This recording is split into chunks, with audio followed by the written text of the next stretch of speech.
Assalamualaikum warahmatullahi wabarakatuh. Saya Irma Febrilia dengan NIM 2004-2221. Baiklah, di sini saya akan menjelaskan materi 5 tentang dimensi perencanaan pembangunan dan lembaga-lembaga perencanaan pembangunan.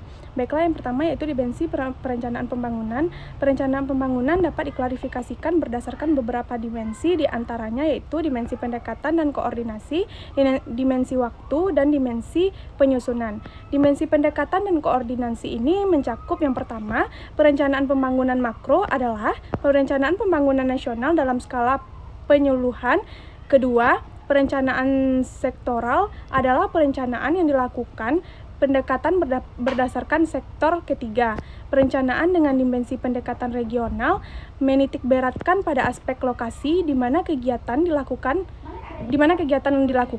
Keempat, yaitu perencanaan mikro adalah perencanaan skala rinci dalam perencanaan tahunan yang merupakan penjabaran rencana-rencana baik makro, sektoral, maupun regional ke dalam susunan proyek-proyek atau kegiatan-kegiatan dengan berbagai dokumen, perencanaan, dan penganggaran.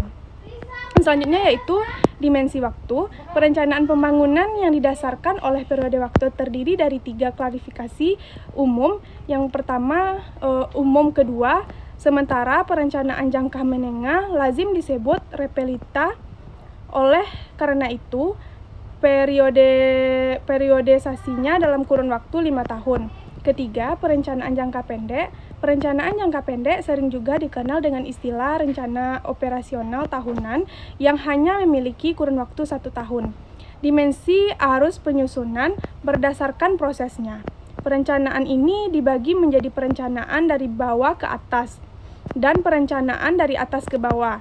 Perencanaan dari bawah ke atas dianggap sebagai pendekatan perencanaan yang seharusnya diikuti karena dipandang lebih didasarkan pada kebutuhan nyata. Sedangkan perencanaan dari atas ke bawah adalah pendekatan perencanaan yang menerapkan cara penjabaran rencana induk ke dalam rencana rinci.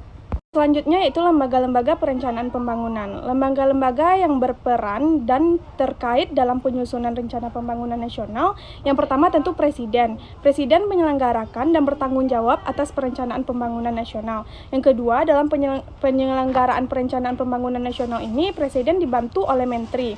Yang ketiga, pimpinan kementerian atau lembaga penyelenggaraan perencanaan pembangunan.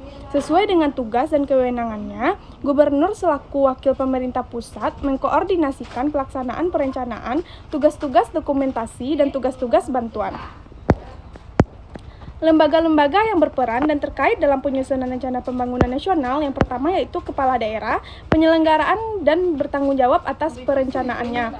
Yang kedua, pembangunan daerah di daerahnya. Dalam penyelenggaraan perencanaan pembangunan daerah, Kepala Daerah dibantu oleh Kepala Bapeda. Yang yaitu pimpinan Satuan Kerja Perangkat Daerah penyelenggaraan perencanaan pembangunan daerah sesuai dengan tugas dan kewenangannya. Yang selanjutnya itu Gubernur penyelenggaraan koordinasi, integrasi, sinkronisasi, dan sinergi perencanaan pembangunan antar kabupaten atau kota. Fungsi-fungsi dengan perencanaan diharapkan terdapatnya suatu pengarahan kegiatan, adanya pedoman bagi pelaksanaan kegiatan yang ditujukan kepada pencapaiannya. Tujuan pembangunan dengan perencanaan dapat dilakukan suatu pikiran potensi-potensi, prospek pembangunan, hambatan, serta risiko yang mungkin dihadapi pada masa itu. Perencanaan pemberian kesempatan untuk mengadakan pilihan yang terbaik. Dengan perencanaan dilakukan penyusunan skala prioritas dari segi pentingnya. Perencanaan sebagai alat untuk mengukur atau standar untuk mengadakan pengawasan dan evaluasi yang terakhir. Baiklah, sekian dapat saya sampaikan. Assalamualaikum warahmatullahi wabarakatuh.